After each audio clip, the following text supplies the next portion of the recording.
Hello everybody, my name is Sunney Rabbit, and in case you couldn't tell, the newest book Thunder is out, so it's time for another initial impressions video. We'll start off with talking about some predictions I had before and after the preview excerpt. I'll go through my notes on the book itself and then doing some speculation on the next book and a possible future arc. So let's hop right in and talk about some predictions. Spoilers for Thunder. The last book left off with a cliffhanger about whether Squirrelflight would be leader. I was team Squirrelflight will receive her 9 lives. I predicted her life givers would be Firestar, Leafpool, Dandelion Kit, Dustpelt, Purdy, Thunderstar, Hollyleaf, Sandstorm, Foxsleep, and maybe Moonlight. If they want to bring back Feathertail, they could, but I don't see why they shouldn't, and I'd probably put her before Purdy if we really had to see Feathertail again. Her life ceremony wasn't in this book, so this is still up for speculation. I was going to be really disappointed if the book threw something in the way of her getting her 9 lives. Like imagine they're on the way to the moon pool and they find Frostpaw, and so they have to stop what they're doing and help her, and at worst, could you imagine if she had died before having the chance to become leader? Like get attacked by dogs or something. Luckily that didn't happen. Also, there would be a bit of traveling, was another prediction. That did happen with Frostpaw and Nightheart teaming up. And I thought Sunbeam would be our point of view into what's happening with Shadow Clan and River Clan. That didn't happen actually, so that was wrong. Based on the next book's blurbs, it sounds like Splashtail might use Frostpaw's death as a sign from Star Clan and will make a power move for the leader position. I'd imagine I thought he was going to kill off Mothwing as well. That didn't happen, and using Frostpaw's death to make a grab for the leader position did happen, just not the way I predicted it to. Well, that's the end of my predictions, so let's hop right into doing the excerpt and then chapter 4 and onward after that. Squirrelflight did not find Frostpaw laying in Wind Clan, so that was cool. I feel like Riverstar's been giving me different vibes from his Dawn of the Clans version to his Star Clan version. Like, he just seems kind of mean, a little vague, and not as wise anymore. We do get confirmation that Frostpaw was never meant to be a medicine cat, which is cool. Well, not cool that she's never meant to be a medicine cat, but just that we have confirmation that she was never meant to be a medicine cat. I do wonder if Puddleshine was in the same boat, where he wasn't meant to be a medicine cat and they just sort of had to settle because of everything that was happening in Shadow Clan at the time. Mothwing is really old, so I wonder if River Clan has time to properly train another medicine cat before she dies, or if they'll have to figure out something else. Frostpaw, meaning to be a warrior apprentice instead of medicine cat, I do wonder if she's like, will she be leader one day? Because I hope not. She seems really tired. I did catch a typo on the website's version of the excerpt chapter. There's a little backslash next to Lion Blaze's name, and Sunbeam is referred to as Sunshine. I'll put those up on screen. Ivypool being chosen as deputy was obvious, but I don't necessarily hate it. Congrats, Ivypool, you did it. I did think Nightheart being chosen to go with Alderheart, Squirrelflight, and Bramblestar was a little weird, but I guess we needed someone to watch them while they were going to the moon pool. So I didn't have anything to say about Sunbeam's chapter here, so we can just move on to going chapter 4 and onwards. So from here on out, if you haven't read Thunder or the excerpt, it's going to be spoilers all the way down. The girls are fighting. I have no idea what was that whole debacle with Squirrelflight leading them to Sky Clan's camp. It might have been setting her up to be in the wrong or not ready to be a leader. I just found it to be a weird scene. I think we'll only have Squirrelstar for the rest of this arc before the role is handed to Ivypool, either by force, via the new rule, or by choice, like what happened with Bramblestar. I don't know, I thought that whole scene was just a little odd. Spoilers for a new Super Edition if you haven't already seen. Spoilers, new Super Edition. But Ivypool will be the next cat to get a Super Edition titled Ivypool's Heart. I think that she'll be the next leader, and this book will be covering some stuff about her becoming leader during the events of this arc. Like 4 chapters in, and this book was the SpongeBob "This is what we've been waiting for" meme. That's what we've been waiting for! I literally took them 4 books to even mention Tree trying to help. These Star just sort of forgot, I guess. Frostpaw being spayed is not something I saw coming. I do wonder why they spayed Frostpaw, though, Smokey has had 3 mates and 3 litters, so maybe it's like the 2 legs said enough was enough, no more cats. I guess they saw the local bird population being decimated and decided to do something about it. Feels like it's been a while since we heard a mention of the cutter or any cats being spayed and neutered. So I guess it just came out of left field, but I don't feel particularly strongly about this either way. They did not mention her having her ear clipped like they do when they do the trap, neuter, and release. But maybe they just forgot to mention that, oh, the tip of Frostpaw's ear is a little, has a cut on it or something. We get to see Mothflight again, and she says something along the lines of, once we've made contact with you, we can follow you wherever you are. And is that how it works? I do suppose some cats, like medicine cats, are easier to contact than others, and that might explain what the issue was going on with Puddleshine, who's just randomly chosen to be a medicine cat and speaks with StarClan just fine. Like, okay, now we made a connection with him and it's all good. Stem Kit, Bristle Kit, and Gray Kit get some screen time. Those are Spotfur's kits, and I wonder if maybe they'll be a future protagonist. Right now they're the only ThunderClan kits, but there's still a chance that Sunbeam and Nightheart have a litter, and one of them's the next protagonist, who knows. ThunderClan is extremely populated now, and it feels like they don't really have many defined background characters. Plumstone and Dewnose came on like really aggressive during Nightheart's 2nd chapter, and I was taken aback. It's just really hard to gauge the vibes of some of the cats nowadays. We don't have cats like Fox Sleep or Blossomfall having some screen time to sort of give you an idea of each cat seeming a little bit different than the others. Like, I remember Fox Sleep always seeming excited, and Blossomfall at the time was kind of like a mean girl. Dewnose did acknowledge that we'll have to sleep 2 to a nest because the Warrior's Den has to be crowded as heck right now. I hope the next arc has 2 legs come in and snatch up half of the clan cats, because someone's gotta notice like 150 feral cats living really closely together. Someone's gotta be like, there's less birds lately. So Frostpaw has to help her clan through the orders of Riverstar, and Riverstar's like, who better to help River Clan than you? And Frostpaw's like, wow, let me tell you, Icewing, Hairlight, Mothwing, anyone really. And I thought that was really funny. I'm still thinking if it's not going to be Icewing to be the next leader, it will probably be Frostpaw. But that would be interesting to see. Like, is she going to become a warrior and then leader? Is she going to become straight to leader? How does that work? She's never had an apprentice. Who knows? So it immediately becomes apparent that Crowfeather isn't in StarClan. But Frostpaw says she can't see her, and later on she's like, man, I can't even see my mom because she's in the Dark Forest. And is that true? I don't think it's completely impossible. Not only can StarClan cats travel to the Dark Forest, there's that whole tunnel that's guarded by Juniper Claw, so maybe they can be like, hey, Juniper Claw, go get Crowfeather so Frostpaw can speak to her mom. We still get the typical StarClan vagueness. And I really don't know why they can't just tell Frostpaw who the murderer is. Like, why it has to be this big mystery. Character development probably. Gotta work through that trauma. But Frostpaw, I feel so bad for her. She's going through so much. Her mom died and went to hell. She's almost been killed herself. She has to become a warrior apprentice and then fell in love with the guy who doesn't seem to have her best interest.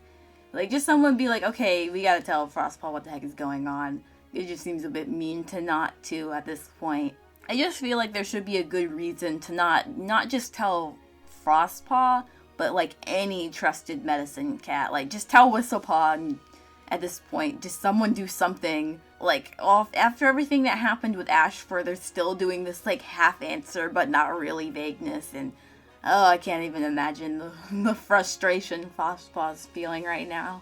So we officially have Squirrel Star, but they're like, oh, are you Squirrel Star? And she said yes. And I was like, oh, she said that a bit too quickly for my taste. I really do hope she has her actual 9 lives and she's not, like, lying. Or there's not, like, a catch because StarClan didn't, like, really give her 9 lives or something. Brambleclaw obviously doesn't want to be leader, so I'm glad he's not. Like, it would be cool to keep him in the position. Happy retirement, Brambleclaw. And no more leaders who had the suffix Claw. Both Rowanclaw and Brambleclaw have ruined it for everyone. Great going, guys.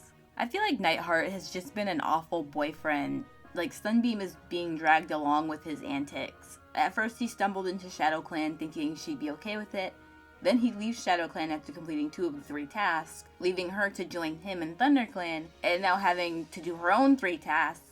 And then he leaves her twice without saying anything, once during her trial, and again when Frostpaw needs to go to the park. So, though I am glad that Sparkpelt and Finchlight aren't being racist. I've heard that Cherryfall, before this book came out, there was like spoilers flying around. And I heard that Cherryfall is an anti-Nightheart Sunbeam shipper and does some shenanigans. I remember that Sparkpelt was anti-Sky Clan coming to the lake, and so is Cherryfall. And so maybe Sparkpelt learned to grow and change, and Cherryfall is just stuck in her old ways or whatever. But it would be really funny if someone was against Sunbeam coming to ThunderClan, not because of clan loyalty or not having ThunderClan blood, but because they just have like 50 cats living in one hollow and they don't have enough room. One thing I did notice is that they mentioned that the Root Spring Bristlefrost love affair, they said it both twice in Sunbeam and Nightheart chapter, like they'll see Root Spring and then it's like, oh, Sunbeam remembered Root Spring, fell in love with Bristlefrost, and the same thing happened in Nightheart's chapter, and I just thought it was odd. They didn't really need to mention it twice, I suppose. We do have another gathering, and Tree moment. I don't even like Tree, but the whole time I was like, where is Tree? So they do all agree to have Tree be a mediator, though all of his scenes happen secondhand. There's no one who has a POE chapter watching the meetings take place. But it is crazy to me that Squirrelflight became leader and Leafstar is still there, because Leafstar was made a leader before Squirrelflight was even born and has been leader all this time, and now Squirrelflight is finally Squirrelstar. It's just like very weird to see. There was some bickering during the gathering, and someone insinuated that, oh, Shadow Clan might be involved with the disappearance of Frostpaw, and why would you say that? That's so dumb. But I'm still thinking that Tiger Star needs to leave River Clan. He clearly isn't helping. His warriors don't want to be there. River Clan doesn't want him there, and the other leaders don't want him there. He's helping no one. Tiger Star hit him with the Uno reverse. Are you sure you don't want their land? And that doesn't make any sense. We've already had this issue about how some clans can't hunt in certain territories, as we've seen in, I think, Squirrelflight's Hope, where it's like, oh, some cats just prefer hunting in their own territories. And what benefit does ThunderClan get from helping take River Clan land when they don't even share a border? Sky Clan doesn't even share a border with River Clan. So what is he talking about? Like, how would that... I'm trying to, like, figure out the logistics in my head, but that does not make any sense to me why he would say that. Sure, you could travel by the lakeshore, because if you would travel by the lakeshore, you get to, like, cross for free. I think that's the rule. Or is it I think it might just be for Medicus and cats. There's something with the lakeshore rule where you can walk there and not be considered trespassing. But that's a lot of walking just for extra territory. That doesn't make it... The whole thing about, like, wanting River Clan land doesn't really make sense when you're referring to someone like Sky Clan and Thunder Clan. It's just too far away. Tree does speak up, and I was hoping he wouldn't let me down and, like, do the right thing, dude. Kick Shadow Clan out of River Clan. Do it.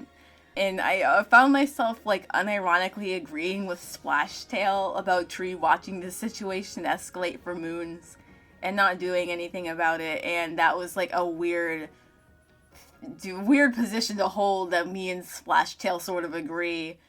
But his Tree solutions mostly just hear them out and find peace from there. But I was, like, sure their positions were all made very clear after, like, the billionth gathering since this whole debacle started. Back with Frostpaw, you can tell she's getting very fed up with StarClan's vagueness, and I just still think they better have, like, a really good reason for keeping her in the dark.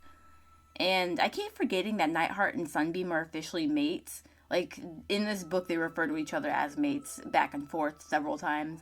So I thought that was, like, it's just something I keep forgetting. I keep just referring to them as, like, boyfriend and girlfriend. But Berryheart hit Sunbeam with the, "You're looking thin." And I was like, oh, I know what kind of haircut this lady has.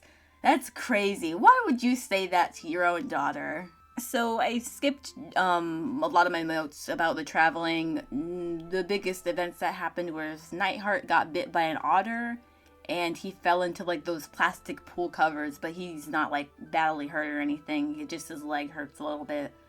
I'm glad we saw otters and not, like, a badger and a fox again. It's good to see some more just different animals instead of always just being foxes and badgers. They wind up at the park where River Star ended up helping those park cats. If you read River Star's Home, you know like the events that they're talking about, but if you didn't read that book, you're not missing anything, really. It's explained within this book itself.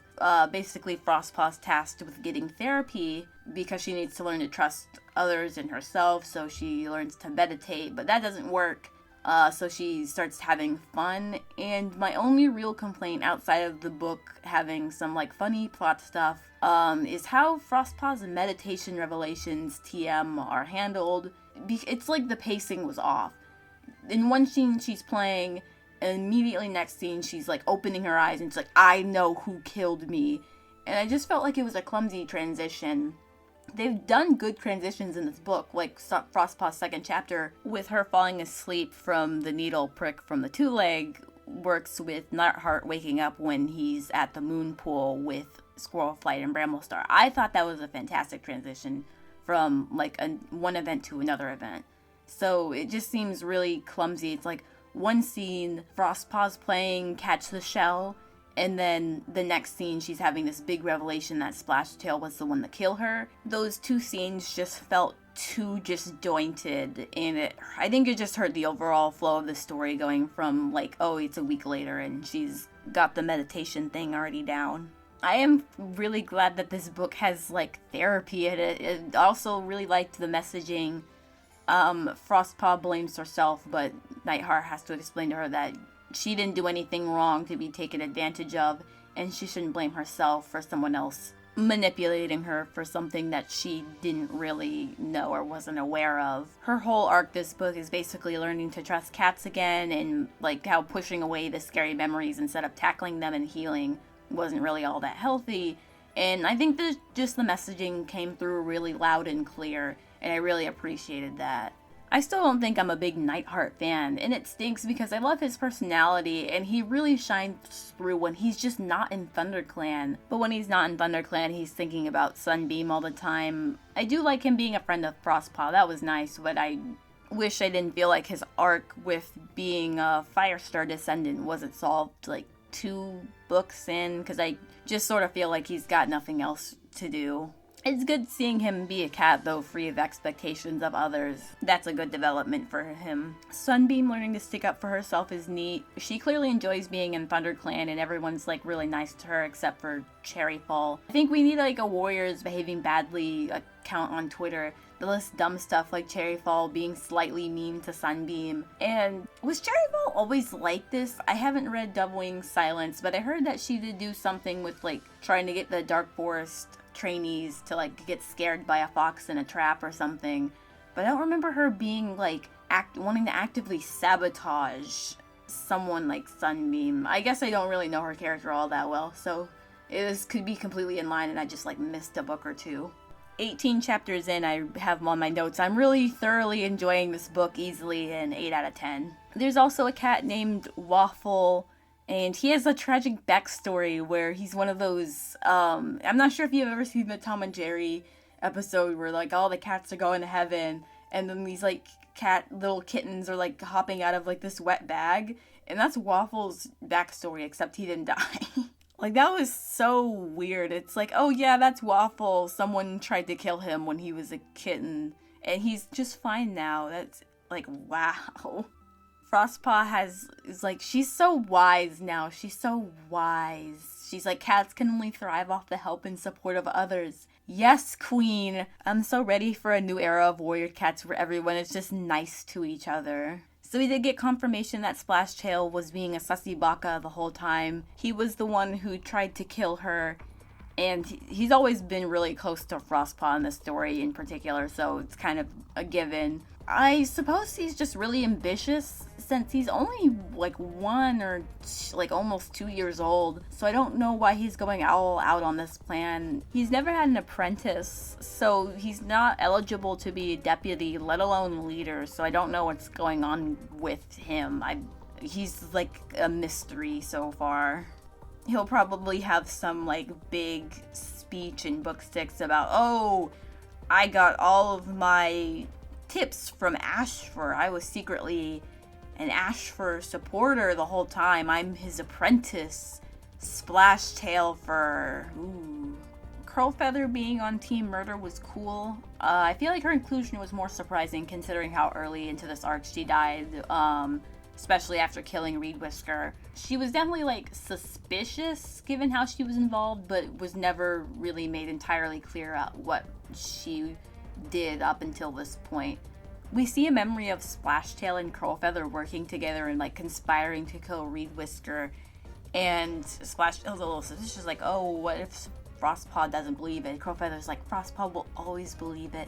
She always does. And I wanted to stab her. Why would you say that about your own dog? Like, I can't believe the way these cats treat their children. They're so mean. But Curlfeather was going to be leader with Splashtail as the deputy. I do wonder how they were going to work that out, because Splashtail, I keep mentioning the apprentice thing, but that's part of the warrior code.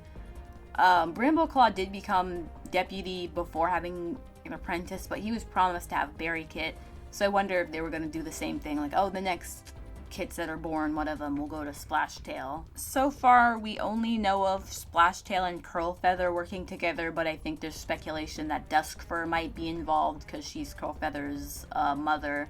But I feel like Splashtail is such an idiot. Like, why would you kill Curlfeather? Because when he did that, his plans spun completely out of control. I don't think he is, like, steering this whole ship anymore.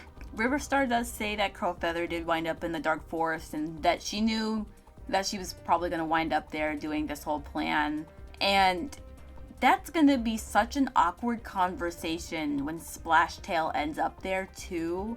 Like, can you imagine at the end of this arc when Splashtail is put down and a new leader comes into power in River Clan? Like, can you imagine Splashtail getting there and seeing Curlfeather and be like, hey, so about that plan that we did.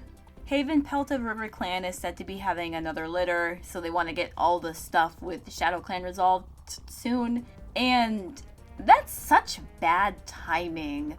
Like, what are Sneeze Cloud and Haven Pelt doing? Can they not read the room? So we're at the last few chapters, and I was a little upset Warrior Clan didn't return. I thought we were going back to the forest territories. I wonder what Warrior Clan's doing, because the Moonstone got, like, obliterated by a lightning bolt, and then that just sort of happened, and Warrior Clan's, like, a thing, and we haven't had an update, so I was kind of hoping we'd see Warrior Clan again, but we didn't. I'm a little upset, but the park cats were nice, I guess. We're at the last gathering of the book. Frostpaw and Nightheart have returned to the forest, and they're at the lake with the two cats, Waffle and Wasp, who are two park cats who joined them. And they're hiding in the bushes because they want to get all the details about what's happening before jumping out and saying that Splashtail's evil. Berryheart causes a scene and tries to invoke the new rule of trying to get rid of a leader, and it doesn't work because no one's really on her side. It was a bold move, stupid but very bold. Berryheart ends up exiled, or like exiling herself. She just leaves. Her mate comes with her, Sparrowtail, but Spireclaw, her son, doesn't come with her because he doesn't want to put his wife through all that, like Fringe Whisker. And Spireclaw's such a great husband. Sunbeam doesn't go with her because she feels like she belongs in ThunderClan now, and good for her. So Berryheart leaves, and before the gathering sort of like breaks up or anything else happens, Duskfur says that they have a new medicine cat, Podlight. Everyone's like suspicious, and of course they would be. And Podlight's, yeah, like, no, it's legit. I spoke to Riverstar. No one try and verify that or anything. And keep in mind, Frostpaw's still hiding in the bushes during this whole time. She's like, oh no, we gotta see what's happening. She doesn't want to like jump out and be like contest this. So she watches as Podlight lies through his teeth about Riverstar, and then he says that he got a sign that Splashtail, the 1-year-old baby boy who hasn't had an apprentice, is going to be the next leader of River Clan. And by then it's like too late for Frostpaw to do anything, and she's like, oh no, we can't do anything now because they won't believe us. And yeah, that's probably true. So the book ends with River Clan having a new leader of Splashtail, a new fake medicine cat being Podlight, and I think Duskfur might be involved somehow because she spoke for them. So that's how the book ends, and I thought it was pretty good. Overall, I think I really enjoyed this book more so than the other three in this arc. It had a lot of action.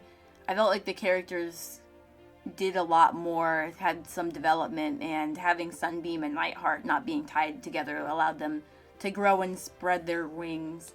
I still think I'm more interested in what Frostpaw's doing most of the time, but I just think that the River Clan plot is really compelling, so seeing that unfold has been really cool. If the last two books are anything like this one, they're gonna be really, really good. I'm giving this book a solid 8 out of 10. I don't think it's leaning more towards a 7 or a 9 or anything. It's like a solid 8 out of 10. So the blurb for book 5 is already out, and it says like Frostpaw sheltering in Shadow Clan, which is odd because she's been journeying with Nightheart, who's a Thunder Clan cat. So you'd think she would be in Thunder Clan because they trust each other. So it must have something to do with Tiger Star too, and not being particularly happy with Splashtail, and he probably believes Frostpaw's claims. It says Splashtail's ambitions turn to violence, so there's definitely going to be some beefing with Shadow Clan, trying to get them out of the River Clan territory. Tiger Star might be inclined to maybe want to stay in River Clan to help sort them out, and maybe Splashtail will be attacking the Shadow Clan patrols that swing by. I still can't figure out what's going on with Splashtail. Like, why does he want to do this? What happened in his life to make him want to become leader this quickly with, like, not really a care in the world? At least Tiger Star was a well-respected cat before he turned his ambitions to evil. But this Splashtail's just, like, all laying it all on the table. Nightheart seems to be taking it easy. He's going to be mentoring Waffle and Wasp. Those are the cats who followed him from the park. I guess he might not have a lot going on in the next book, because that's the only thing he's mentioned to be doing. I guess he's going to be hanging out with Grandpa Bramblestar, Brambleclaw, because now Grandpa's retired. He's finally going to be with Sunbeam, so he'll probably get to, like, I don't know, kiss Sunbeam a little bit. Maybe him and Sunbeam can be doing some kissing. Sunbeam is going to be dealing with her mother, Berryheart, and Berryheart's said to be scheming, and I hope that doesn't mean that she'll find, like, a group of rogues to pair up with and attack the clans, like similar to what happened with Darktail. I don't know, maybe Sleepquester will return, who knows. Berryheart did try working within the system to take down Tiger Star, so that clearly didn't work, so I guess she could always be working with Splashtail. I feel like that's going to be the more obvious answer, is that she's going to be working with Splashtail instead of maybe just finding a random group of rogues. Oh, that would be interesting. I don't really have a lot of predictions. I just want to see how it sort of wraps up. I can't believe there's only like one more cover preview and sneak peek for this arc. Hopefully there will be news of the next arc in the series like soon after the blurb for book 6 is out. I imagine that next arc will feature a ThunderClan and ShadowClan POV. Since A Vision of Shadows, we've always had a POV from both those clans, leaving a third one to be for SkyClan with Fruit, Spring, and Violet Shine, and RiverClan for this recent arc. We are only missing a WindClan POV to complete the set, so it's possible that we'll get one next arc. Possible candidates are Whistlepaw for a Medicine Cat point of view. It's possible that role's already taken by another clan, so if it's already taken by like ThunderClan or something, we could always have one of Larkwing's kits, Stripe Kit or Brook Kit, as a WindClan point of view. Or Whistlepaw's mother's Featherpelt is listed as a queen, so maybe her second litter could possibly be a POV. I'd imagine that if we're gonna continue doing like Firestar descendants as each ThunderClan point of view, we could have one of Nightheart and Sunbeam's kits, unless they throw us a curveball and it's Stem Kit, Bristle Kit, and Grey Kit, because those are Lion Blaze's grandkids. Spotfur's a Lion Blaze baby. For Shadow Clan, we could see one from Dovewing's Kit Birch Kit, or one of Lightleap and Blazefire's eventual kits. Lightleap isn't mentioned to be pregnant, but in between arcs she could always have a litter. I wonder if this is going to be like the Prophecies Begin to Omen of the Stars, where they're going to have like this era capped off with 4 arcs. Only a few cats from the first arc are still around, and cats born in arcs 2, 3, and 4 are either elders or eligible to be senior warriors already. So like having a time skip after the next arc would allow for like maybe a soft reset, or you could just reboot it completely and do another era with 4 separate arcs. I could speculate all day on what that would look like, but we'll probably have a better idea once this arc actually ends or gets close to it. Anyways, that's all I have to say about Book 4 Thunder. I thought it was really good, and I'm excited to see where the series goes after this. If we're gonna get another arc, if we're gonna do something different, maybe a Dawn of the Clan style thing instead. It's all up in the air right now, and I'm excited to see where this goes. Before I go, I've made a Warrior Cats generator for Snapchat. Just say meow to find out what kind of warrior you would be. I'd appreciate getting some feedback since it's currently a work in progress and I'm still updating it. If you have any suggestions for accessories, notice any bugs and typos, or have any Lens Studio tips, let me know. I'm trying to add as much as I can right now, but there is a file size limit on filters, so some coat colors I've already made didn't make it in. With the coding out of the way, I can make a Dark Forest and Star Clan version if anyone's interested in that. Alright everybody, I'll see you all in the next video where I'll be talking about the new and improved Ultimate Guide. There is a lot I have to say about the Ultimate Guide.